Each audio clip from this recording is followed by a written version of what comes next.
ஃபோனெல்லாம் tape பண்ணிட்டு இருக்காங்க.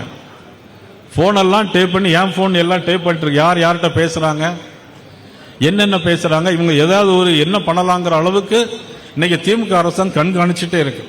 அதனால் நீங்கள் எல்லாருமே ஃபோனை கொஞ்சம், நம்ம ஆட்கள் எல்லாருமே கொஞ்சம் ஃபோனை கொஞ்சம் எச்சரிக்கையாக பேசினாலே ரொம்ப நல்லது. அது அந்த அளவுக்கு இன்னைக்கு நம்மளை கண்காணிச்சுட்டே இருக்காங்க. இரட்டை இலக்கத்தில் நாம் சட்டமன்ற உறுப்பினராக சொல்வோம் என்று சொன்னாங்க. என்னை பொறுத்தவரையிலும் இரட்டை இலையோடு அதிகப்படியான சட்டமன்ற உறுப்பினர் உள்ளே செல்வார் என்று நான் சொல்கிறேன். இரட்டை இலையோடு அதிகமான சட்டமன்ற உறுப்பினர். ஏன்னா மிகப்பெரிய ஒரு மக்கள் விரோத ஆட்சி, மக்களுக்கு எதிரான ஆட்சி, ஆன்டி இன்கம்பன்ட் சொல்லக்கூடிய ஆட்சிக்கு எதிரான இன்னைக்கு ஒரு போக்கு இன்னைக்கு நிறைய வந்துவிட்டு இருக்கிறது. அதனால தான் இன்னைக்கு நமது முதலமைச்சர் அவர்களே அவுட் ஆஃப் கண்ட்ரோல் போயிட்டாங்க, தமிழ்நாடு அவுட் ஆஃப் கண்ட்ரோல் இருக்குன்னு சொல்லியிருக்காங்க. என்னை பொறுத்த மட்டிலும் 2026 அவுட் ஆஃப் கண்ட்ரோல் ஆகக்கூடிய ஆளே நமது திமுக அரசாங்கம் தான்.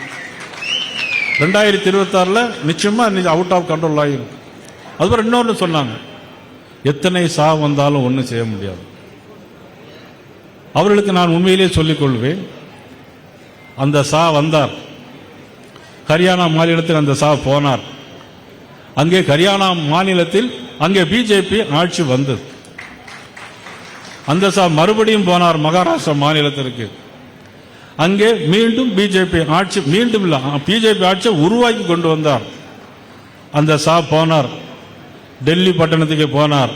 அங்க பாரதிய ஜனதா ஆட்சியை கொண்டு வந்தார். இன்னைக்கு அந்த இன்னைக்கு தமிழ்நாட்டுக்கு வந்திருக்கார். அந்த தமிழ்நாட்டுக்கு, தமிழகத்தில் பாரதிய ஜனதா ஆட்சியை கொண்டு வருவார்.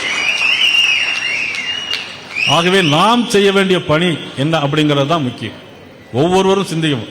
வருகிறோம், கூட்டமா இருக்கிறோம், ரொம்ப சந்தோஷமா இருக்கு, நிறைய ஏற்பாடு பண்றீங்க, நிறைய உழைக்கிறீங்க, நிறைய போர்டு வைக்கிறீங்க.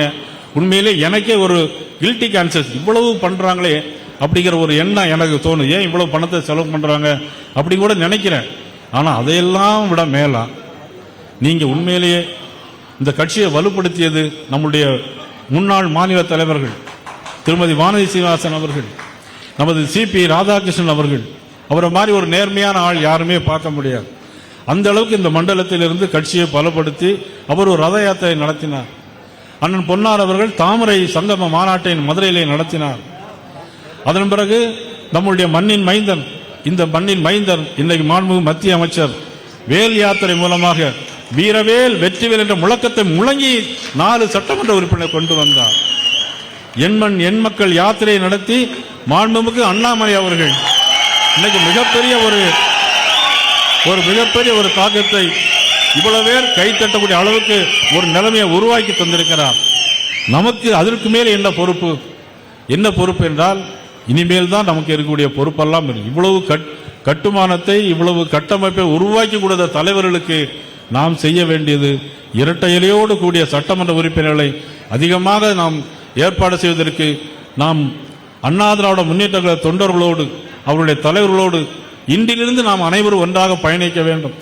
பிளே ஸ்டோர் மற்றும் ஆப் ஸ்டோரில் இருந்து பாலிமர் செயலியை QR கோடு மூலம் பதிவிறக்கம் செய்யுங்கள். செய்திகளை உடனுக்குடன் பெறுங்கள்.